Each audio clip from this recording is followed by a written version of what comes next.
Lesson 9, breadth of vision. There's a rule in life that if you don't grow, you stagnate or you diminish. You can't stand still. And so it's very important always to try to seek beyond whatever it is that you are doing or thinking to a greater reality. Many organizations, many endeavors bog down because the vision becomes limited, becomes narrow, and therefore gradually sort of dies out. It loses its inspiration. To be magnetic in your leadership, you have to have a flow of energy. And to have that flow of energy, you have to continuously grow. And to grow, you must always be looking beyond your present horizons. It's like somebody who went into the forest and used to collect wood and sell it in the marketplace for firewood, for cooking. And somebody said, but if you go a little bit further, you'll find precious, semi-precious stones. So he went a little bit further and he found that there were stones there. And he was selling those and making more money when somebody said, but if you go even further, you'll find diamonds. And he went further and found diamonds. Never be satisfied with whatever level of accomplishment you've already achieved, but always know that the horizons are unlimited, they are infinite. And if you keep on expanding your consciousness, your expectations, your talents and abilities, you will find that you too can grow to infinity. So breadth of vision. The leader should not be so locked into one particular line of thinking that everybody gets sucked into that. He has, by his own position, a natural need to broaden his vision, his understanding, to include the different areas in which other people function. A leader has to be somebody who's got an overview of everything. One way to have breadth of vision is to listen to everybody, to be aware of what their needs are, what they're trying to accomplish, what their problems are, what their dreams are. You begin by virtue of the fact of being a leader and having to do things, therefore, to a large extent through others, you begin also to live in them, and that too is a broadening experience. But always try to feel, no matter what it is that you do, not that it's not enough, huff, puff, I've got to do more and more. I don't mean it like that. But always to see what the implications are in anything that you are attempting or accomplishing. Because in everything, the meanings are you can quite possibly explain the whole universe in terms of any particular point at which you start. Because the universe is center everywhere, circumference nowhere. You start to explain it in relation to this, and you'll see everything explainable in relation to this tiny little point. Come over here to another point, you'll see everything explainable in terms of that point. That's why people get the idea that they're so right in whatever they think, because they've explained everything in terms of some little dogma. But what they don't see is that that's only one out of an infinity of centers. And that's why different cultures come along with completely different viewpoints of life. And we, in our 20th century scientific whatever pride, think that, well, ours is right and they were wrong. But that's not necessarily so. Each one can be right in its own context.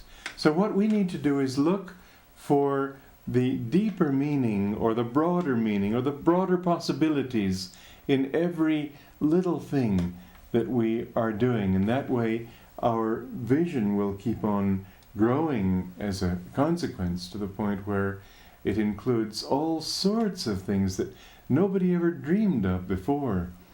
It reminds me of a debate between a man of the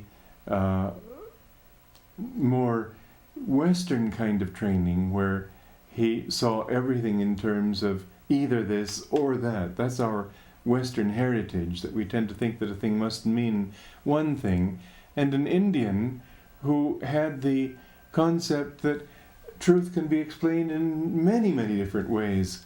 The Westerner considered his skill to lie in the fact that he could give a particular point one clear definition that satisfied him. The Easterner satisfied himself by being able to come up with 85 different interpretations of that one point, different points of view. The subtlety in this second way of looking at things is actually and self-evidently much greater. Well, a leader has to be more of that type. Otherwise, what he'll find is that whatever project he's engaged in, whatever companies he's founding or directing or working within, whatever aspect is touched by his own energies, will tend to become more and more focused, but also more and more limited. And of course, one problem with that is that if new realities come along, he can no longer handle them. Whereas the forward-looking and the broader based leader will be able to adjust to new realities as they come along. But in fact, a true leader creates those realities. He doesn't just respond to other people's discoveries. He comes up with new ideas. When people come up and they come to him and say, look, this isn't possible. This is all these reasons make this thing not feasible. He steps back a little bit and thinks, well, all right, from those points of view, yes, but is there another? Is there another way of looking at it?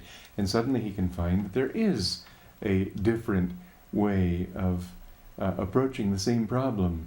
Leaders, being solution-oriented, have the magnetism in that consciousness to see possibilities where other people don't.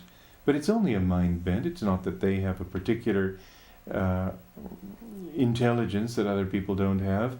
Anybody can develop that mind bent. If you can school your mind to look for opportunities where other people merely see facts, look for further meanings where other people are satisfied with the definition that's already been given them or they've already managed to create, look for further things that can be done. See in the present a symbol of the future. See in the thing that's here a symbol of the whole universe. And you will be really quite amazed at the possibilities that even now stare us all in the face, but we just don't see them. You know, at the end of the last century, there was a senator in Washington who quite seriously proposed closing the patent office. His reason was that everything that could possibly be invented already has been invented. And yet the world we live in now, toward the end of the 20th century, shows us almost nothing that has come down to us from those times. Yes, a few books we read, the language we speak, that sort of thing, but those things that we consider completely natural, like cars, airplanes, refrigeration, video, radio, you could name the list, it would be infinite.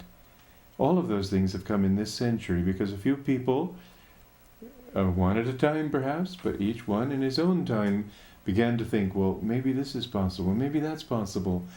The doorways to infinity are many. And through each of those doorways, you enter not just a room, but the whole universe. Have breadth of vision. Think big, and you'll be able to accomplish big things. And not only that, but in that big thinking, you'll have the kind of magnetism that will also create great ideas and great inspirations.